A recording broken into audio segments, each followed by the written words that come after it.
Hey guys, welcome back to the shop. The task at hand today is to take over 2,000 of these bearings and make them into a Tomahawk.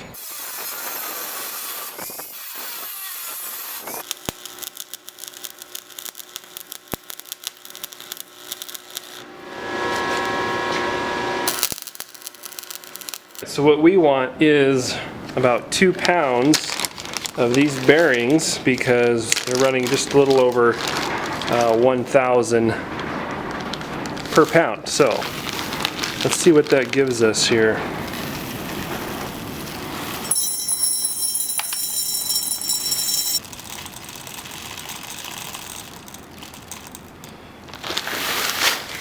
All right, good. Yeah, that's a good quantity.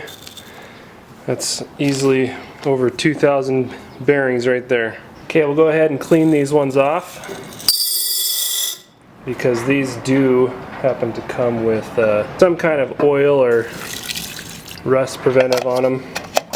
Alright, so I've been experimenting with different ways to keep the contents of your can from welding to the can. And I've used stainless steel foil, which works great. It can be kind of difficult to get it to sort of match the inside of the can dimensions though.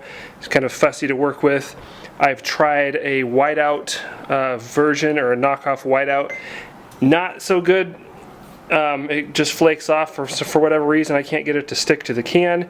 I've tried putting the can in the forge and oxidizing it. Didn't have any luck with that. And everybody mentions paint, which I've been looking for a paint that says it has titanium dioxide in it, which is the agent that disallows the can from welding to the contents. Well, I haven't found it yet. However, this paint does work to keep your can from welding to the contents. I tested it on the caps of a previous can and it works. Now it does not say that it has titanium dioxide, so for whatever that's worth, but this particular brand, it is a paint primer. I don't know if that makes a difference, but it does work. So we're going to use that today, and we shouldn't have any, if I can get this can, child-proof, I don't know. It's gonna help us out.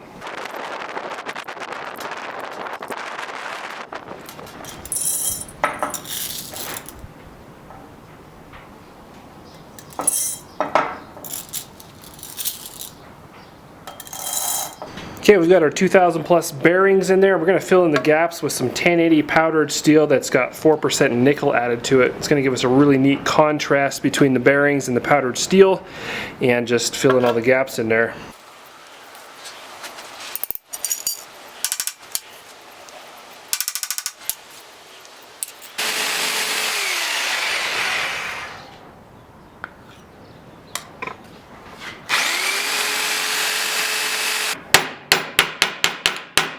Alright, we've got this thing welded up and ready to stick in the forge. Now it's worth pointing out that if you're a good welder and your welds are airtight, you want to make sure to put a venting hole of about 1/16 of an inch.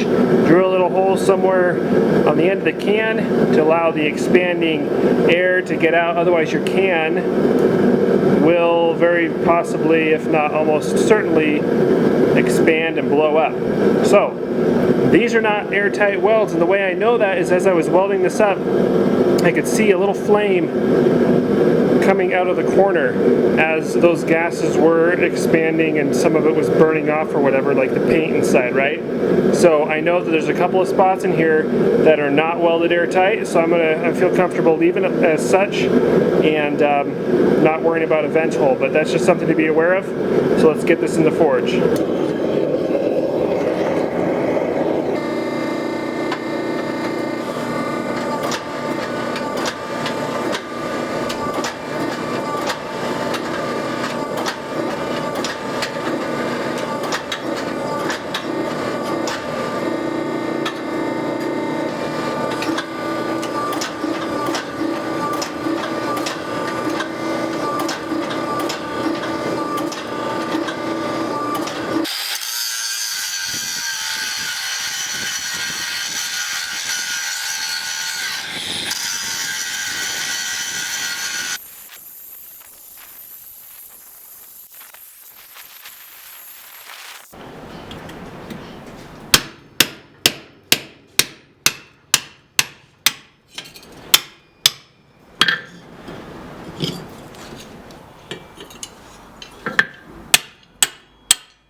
Well, that came out of the can super easy, so that white paint, that particular paint, worked really well. We do have some cracks here on the corners, which I seem to always have those. I'm not sure why. Somebody mentioned maybe not working it quite hot enough. I'm not sure if that's it or what, but we have to grind those out before we can proceed any further.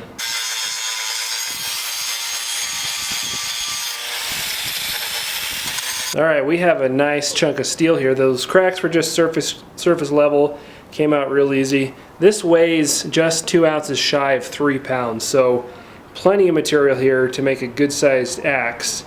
And the next thing I need to do is go ahead and forge this down to a more rectangular cross section, and then we can start punching the eye.